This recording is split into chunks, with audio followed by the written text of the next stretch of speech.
Нуртилек быйыл 1-класска барат. Учурда мектеп формасын даярдап, жаңы окуу жылынын башталышын чыдамсыздык менен күтүп жатат. Анткени Алипени аралыктан эмес, мектепке барып окуймун деп кубанычы чексиз. Ата-энеси да баласынын сапаттуу билим алып, элдин уулу болушун тилейт. Мен быйыл 1-класска барам.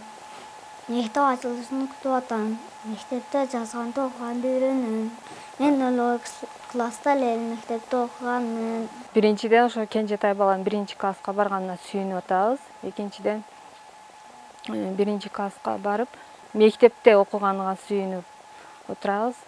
Былтыр аралыктан окутуп көрдүк. Ата-энелер да, балдар да кыйналышат экен. Ошон үчүн мектепте эле окуганы жакшы.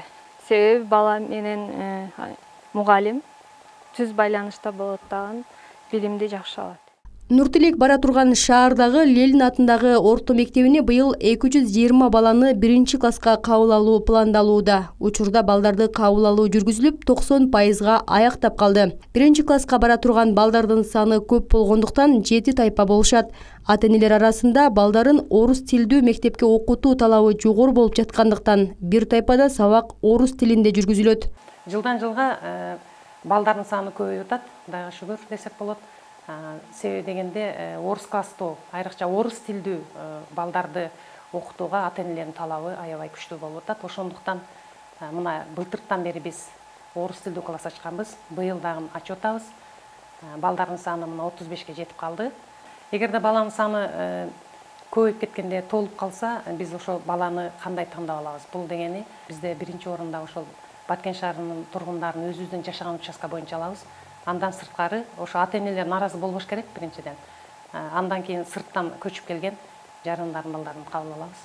1-сентябрдан баштап бардык мектептер 1-класстын окуучулары үчүн эшигин ачат. Мектептерде балдардын коопсуздугу үчүн санитардык гигиеналык эрежелер аткарылып, дезинфекциялык каражаттар, санитайзерлер, ар бир мектеп тепловизор жана башка керектүү каражаттар менен камсыздалат.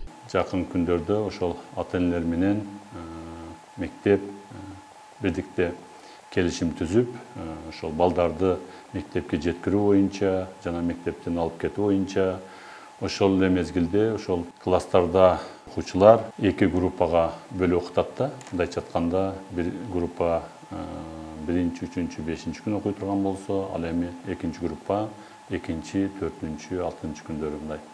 Талаптарды аткаруу максатында ушундай жумуштар болуп атат. Ошол эле мезгилде переменалардагы ар бир класстардын аралыгында 10-15 мүнөттөн убакыт коюлат да. Ошондо балдардын топтолуусуна, чогулушуна жол берилбейт. 1-класстан башка класстар сабакты онлайн окушат. Ал үчүн мугалимдер атайын окутуулардан өтүп, жаңы окуу жылына даярдык көрүүдө.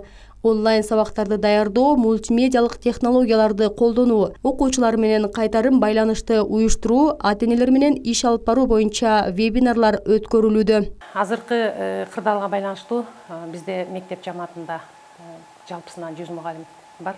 Мына ошол мугалимдердин бардыгы эмгек өргүсү бүткөн мугалимдер.